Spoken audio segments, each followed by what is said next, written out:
there, folks. It is that time. It is October 1st, and today we are starting the 31 Days of Horror Challenge. Where in the month of October, I'm going to be reviewing one horror movie per day, all the way up to October 31st, Halloween. I cannot wait to do this challenge, guys. I tried this in the past, and I never could commit to it. But this year, I'm going to do it. So, let's start with October 1st, day one, with a horror movie that I feel is criminally underrated. It came out in 1999, and it is Stir of Echoes, starring Kevin Bacon. Probably in my top 10 favorite Kevin Bacon films of all time, next to Tremors, Death Sentence. Look, he's done better movies than Footloose. I'm just going to put that out there, okay? Nothing against Footloose. I grew up with that movie, but he's done way better films. Anyway, this is one of them.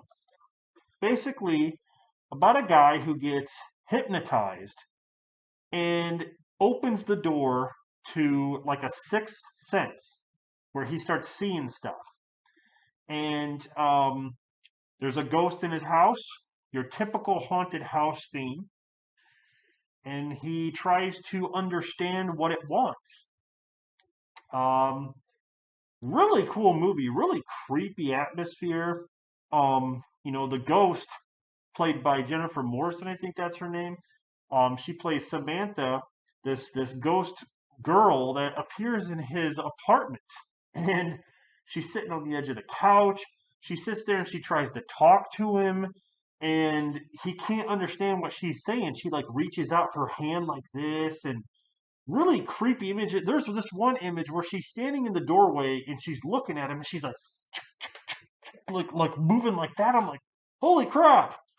It's crazy, dude. Like they did such a good job with the cinematography and the camera shots, the faraway shots, and the angles that they took. It's got that dark, gritty feel to it. The soundtrack is amazing. The score and all that. Just an amazing movie. But yeah, Kevin Bacon, he plays a telephone worker who gets hypnotized by his sister-in-law because she's sitting there bragging about, oh, I hypnotized this one guy and he did whatever I wanted. And so Kevin Bacon's character, he's kind of skeptic. And so he's like, okay, put me under. So she puts him under. While she's doing that, he starts to see things, gets premonitions, images, and it's like it opens the door in his mind. It opens the door to where he can see and hear these things. And ever since that night that he went under hypnosis, he has not been the same. He goes home, he starts hearing things, seeing things, he's thirsty. He starts drinking all this orange juice. Like, he'll take, like, a bottle like this and chug the whole thing. And then he sits there in the mirror and he starts pulling his tooth out. Like, what? Like, what's going on? They explain it in the third act of the film. You get to see what this ghost girl went through. You can see what happened to her. There's a little bit of a backstory, and that's really, really cool. What happened to her is kind of messed up. But that's all I'm going to say. It's kind of messed up. But you get backstory on the neighbors. You get backstory on like his wife, and then the little boy who plays his son. He has like this gift as well, but he didn't have to go under hypnosis to get it. He had to go under hypnosis to get it, but the little boy can already see this ghost and listen and all that stuff. And he did a great job. I like to call it like the Shining. He's kind of got like the Shining. You could tell they kind of took, a little bit of liberties from that movie. But it is a ghost film and like creepy moments. But yeah, he's trying to figure out what this ghost wants since he can see the ghost, but he can't really understand. Like I said, she just mumbles and like you can't understand what she says. In the third act, he finally understands what she's saying.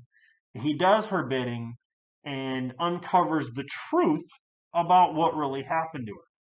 And you get to see that whole flashback and all that stuff is really, really cool, guys. And they do explain why he loses his teeth and like all that stuff. They explain all that stuff, and that's really, really awesome how it connects everything.